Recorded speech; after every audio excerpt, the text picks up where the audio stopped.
Bill, hey, Sean. what's the latest? Yeah, good evening to you. Interrupt me anytime you want, okay? I got a lot to show you right now, show our viewers at home as to where we stand. New Hampshire's counting slow tonight. And I say that, Sean, because you've got about a third of the vote in. And I don't know if that has something to do, I'm guessing here now, with the Democratic write-in vote, because if I flip over the Democratic race, again, we declared Joe Biden to be the winner, but you're just about 40% right there. I don't know if that has something to do with the slowdown, but it could be. All right, you're 33% reporting it. I'm going to flip through a bunch of stuff here, Sean, and try to explain a little bit about maybe what's happening out there. And as I do that, just this estimated vote is in, just keep that number in mind, okay, to the folks at home. In New Hampshire, 70% of those who vote in the state live in 4 counties. And they're all in the southern part of the state, and we're going to go through those right now, okay? Right along the border here with Massachusetts. This is Hillsborough County, population 30% of all of New Hampshire. It ranks 1 out of 10, okay? Right, you see that? You're 32%. Donald Trump, percentage-wise, leads by 12 points in Hillsborough County. It seemed to be a good number for the Trump team.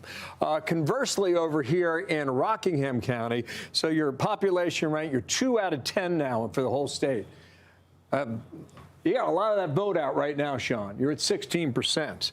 Trump holds on to a 6-point lead in Rockingham County. If I were to take you back 8 years ago, listen, the entire race was different then. I grant you that. You had 10 Republicans. But in Rockingham County, against 9 other Republicans, Trump fared pretty well, just shy of 39%. Let's come back to modern days right now. Let's go to Concord. This is Merrimack County. Again, here's the number, 40%. So still a lot of vote out there right now. Trump has a slight edge over Nikki Haley by 2 points. When I checked this about 10 minutes ago, Haley was leading in Merrimack, where you find the capital city of Concord. One other county for the 70% that I mentioned, this is Stratford County. Okay, so they're counting quicker, right? That's 67%. You're 2/3 in. Trump leads Nikki Haley in this county by 11 points at 55 to 45. So that's what's happening right now as I scan the state. Now, with regard to Democrats, I want to explain something right now and take you back in time. That's going to say a lot about right now, about maybe what the Democratic challenge is for Joe Biden. Okay, so we talked about this.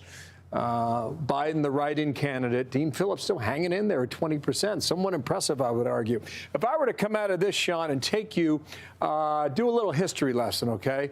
So this is, got it, okay. This is the Democratic outcome for 2020.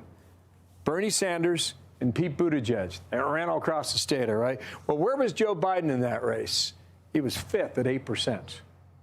If I were to take you a week prior to that in the Iowa caucus back in 2020, it was Bernie Sanders and Pete Buttigieg, right? Joe Biden is not there in the gold, silver, or bronze. He was at 4th place, just shy of 14%.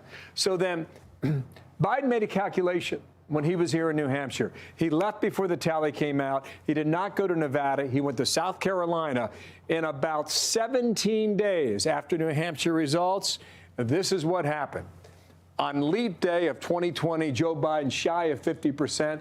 That catapulted him past Bernie Sanders, led him on this tear across the country for the remaining states. He became the nominee and later became the president. So now then, we're going to head to South Carolina in about a month's time. And on the Republican side, that is when the race will be held if Nikki Haley continues with the current position that she announced here just a short time ago. On the calendar, here is how it shakes down, okay? You're in January. We had 2 big contests right now. New Hampshire's still playing out, as I showed you.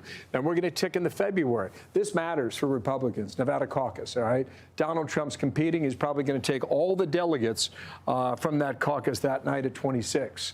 Nikki Haley elected for the primary. It's a confusing matter. They split it up. It is what it is, but the caucus will matter. Then you get to South Carolina, okay? And we're going to see the measure of strength right now in South Carolina, the 50 delegates out there. Because as we started the night here, hang with me 1 second here. I'll show you this. This is where we started the night. You need 1,215 delegates to get the nomination. Trump took 20 out of Iowa. DeSantis took 9. He dropped out, as you know, a couple days back. And Nikki Haley was at 8. She's going to get some delegates tonight.